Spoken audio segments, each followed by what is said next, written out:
तो कहानी की शुरुआत में हम एक शहर को देखते हैं जहाँ के लोग इस बात का जश्न मना रहे थे कि कल क्रिसमस आने वाला है। वो सब एक दूसरे के खुशी में शामिल होना चाहते थे।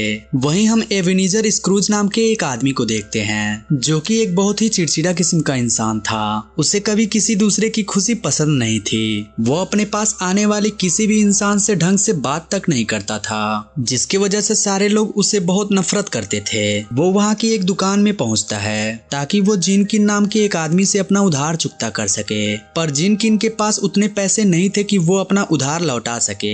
इसीलिए वो स्क्रूज से कुछ और दिनों के लिए मोहलत मांगता है। वो उसे 2 दिन का टाइम और देता है, पर बदले में उसके उधार में 25 पाउंड और जोड़ देता है, जिससे जिनकिन काफी दुखी होता है। स्क्रूज का एक भांजा भी होता है जिसका नाम हैरी होता है, पर वो हैरी से नफरत करता था क्योंकि जब वो पैदा हुआ था तभी उसकी माँ की मौत हो गई थी और स्क्रूज अपनी बहन की मौत का जिम्मेदार उसे ही मानता था। इसके बाद वो अपने ऑफिस आता है। वो ऑफिस आते ही वहाँ पर काम करने वाले बॉब नाम का आदमी को काफी डांट लगाता है और उसकी तनख्वाह भी काटने की उसे धमकी देता है। वहीं वो देखता है कि उसका भांजा हैरी उसे अपने क्रिसमस पार्टी के लिए बुलाने आया है, पर वो उसे डांटते हुए कहता है कि वो बहुत बिजी है क्योंकि आज ही के दिन 7 साल पहले उसका बिजनेस पार्टनर जेकब मार्ली की मौत हुई थी और तब से ये बिजनेस अकेले ही चलाना पड़ रहा है। और वो गुस्से में उससे ये भी कह देता है कि क्रिसमस जैसे मनहूस दिन पे ही उसकी बहन दूर हो गई थी और इसीलिए वो कभी भी इस मनहूस दिन को खुशी से नहीं मना सकता।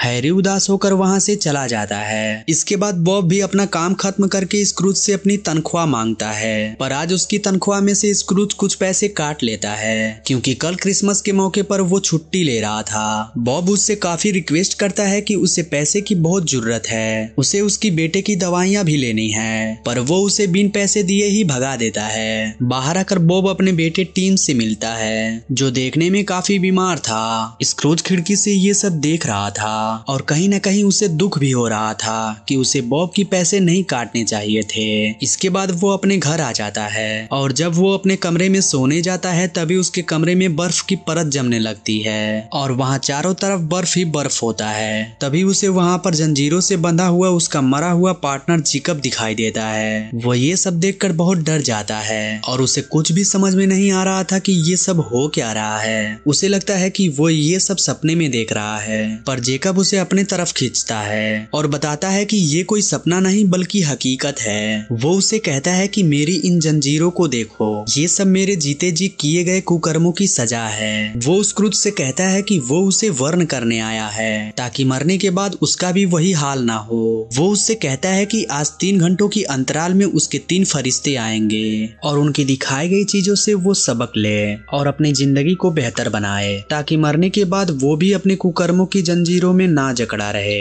ये बोलकर वो वहाँ से चला जाता है। स्क्रूज अब पूरी तरह से परेशान था। उसे कुछ भी समझ नहीं आ रहा था कि वो अब क्या करे और तभी उसके घर की दीवारें अचानक से हिलने लगती है और उसके पास कैंडल से बनी हुई एक लेडी आती है जो वो अपने आप को किसी के शक्ल में ढाल सकती थी। वो उससे कहती है कि उसे एक दोस्त ने भेजा है ताकि वो उसका पास्ट दिखा सके कि उसने अब तक कितने पाप और गलतियां की है और अगर वो उन गलतियों से अभी तक कुछ नहीं सीखा तो आगे उसका अंजाम बहुत बुरा होगा। वो उसे लेकर के उसके पास्ट में जाती है। जब वो बहुत छोटा था तो बचपन में बहुत गरीब हुआ करता था, इसीलिए क्रिसमस के एक दिन पहले ही वो बड़ी मेहनत कर रहा था ताकि उसकी फैमिली को भूखा ना रहना पड़े।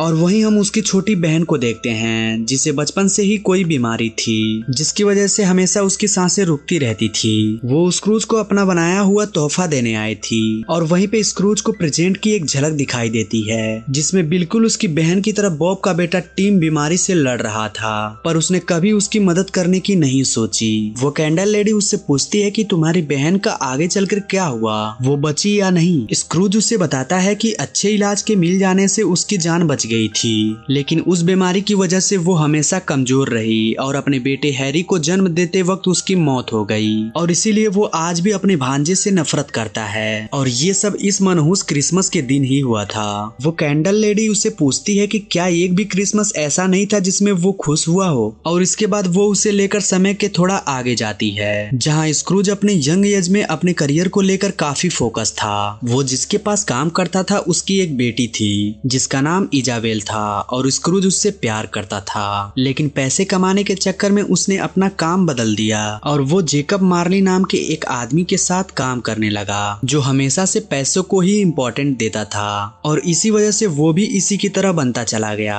और इजाबेल को टाइम नहीं दे सका, जिसकी वजह से वो उसे छोड़कर चली गई। स्क्रूज ये सब देखकर काफी दुखी होता है और वो सोचता है कि काश उसने उस दिन उसे रोक लिया होता।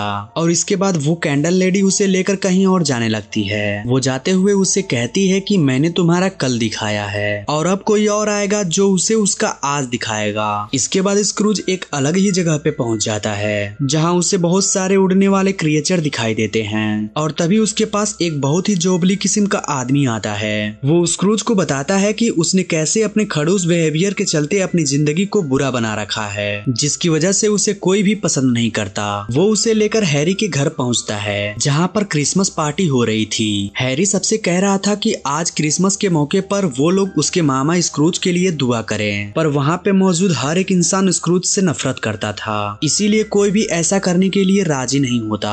पर हैरी सबसे कहता है कि वो चाहे जैसे भी हो, वो उसके मामा हैं। उसने कभी अपने माँ को नहीं देखा, लेकिन ऐसा सुना है कि माँ अपने स्क्रूज भाई से बहुत प्यार करती थी और अगर ऐसा है तो जरूर वो उतने बुरे इंसान नहीं है। उनके अंदर आज भी कहीं ना कहीं एक अच्छा इंसान छुपा हुआ है जो बाहर आना चाहता है। और इसके बाद वो अपनी मॉम को याद करके थोड़ा इमोशनल हो जाता है। हैरी को उसकी वाइफ आकर संभालती है। ये सब देखकर स्क्रूज को इजाबेल की एक झलक दिखाई देती है और अब वो जोली आदमी उसे लेकर बॉब की घर जाता है, जहाँ वो देखता है कि बॉब के बहुत सारे बच्चे हैं और वो भी क्रिसमस के दिन स्क्रूज के दुआ करने की बात कर रहा था, क्योंकि वो भी उसे उतना बुरा इंसान नहीं मानता था। वहाँ पे बॉब का बेटा टीम वही गाना गाता है जो बचपन में स्क्रूज की बहन गाया करती थी और गाते गाते टीम की तबीयत बिगड़ने लगती है और स्क्रूज को वहाँ पे वही झलक दिखाई देती है जब उसकी बहन भी उसी की तरह बीमार हुआ करती थी। ये सब देखकर अब स्क्रूज को उस लड़के के लिए बहुत दुख हो रहा था। वो उस आदमी से पूछता है कि आगे चलकर टीम का क्या होगा,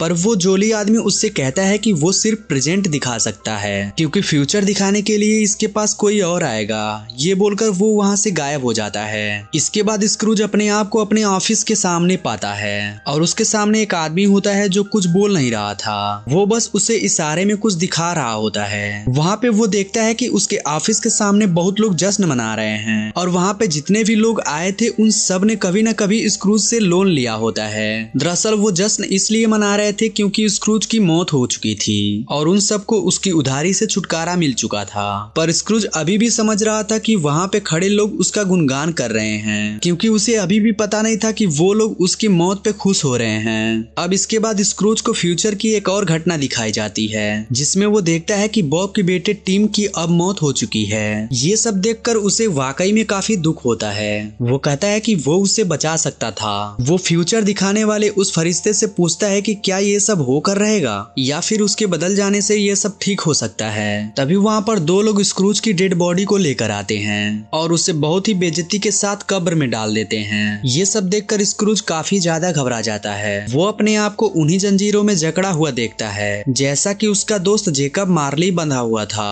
और अब वो फरिश्ता धीरे धीरे उसकी ओर बढ़ रहा था। वो उससे काफी रिक्वेस्ट कर रहा था कि अब वो बदल जाएगा और सब कुछ सही कर देगा। वो कभी भी एक ऐसा इंसान नहीं बनना चाहेगा जिसके मरने पर लोग खुशी मनाएं, पर उसे कर्मों की जंजीर उसे लगातार कब्र की ओर खींचती जा रही थी और आखिरकार वो उसे कब्र की अंदर खींच लेती है। पर वहाँ से वो सीधा अपने बेडरूम में पहुँचता है और अब उसे एहसास हो गया था कि वो कितना गलत था और क्रिसमस के दिन वो सब कुछ ठीक कर देना चाहता था। वो अपने भांजे हैरी के घर जाता है और क्रिसमस के गिफ्ट के रूप में उसकी मॉम का बनाया हुआ डॉल गिफ्ट करता है। वो उससे अपने पहले की सारी गलतियों के लिए माफी मांगता है। बॉब को अपना बिजनेस पार्टनर बना लेता है ताकि उसकी कमाई बढ़ जाए और उसके बेटे टीम का अच्छे से इलाज हो सके। वो उन सब लोगों को अपने घर क्रिसमस के मौके पर इनवाइट करता है जो उसका उधार चुका नहीं पा रहे थे और उनके बाकी के सभी उधारों को माफ कर देता है। और इसी के साथ ये मूवी यहीं पे खत्म हो जाती है। तो अगर वीडियो अच्छी लगी हो तो please do like and share the video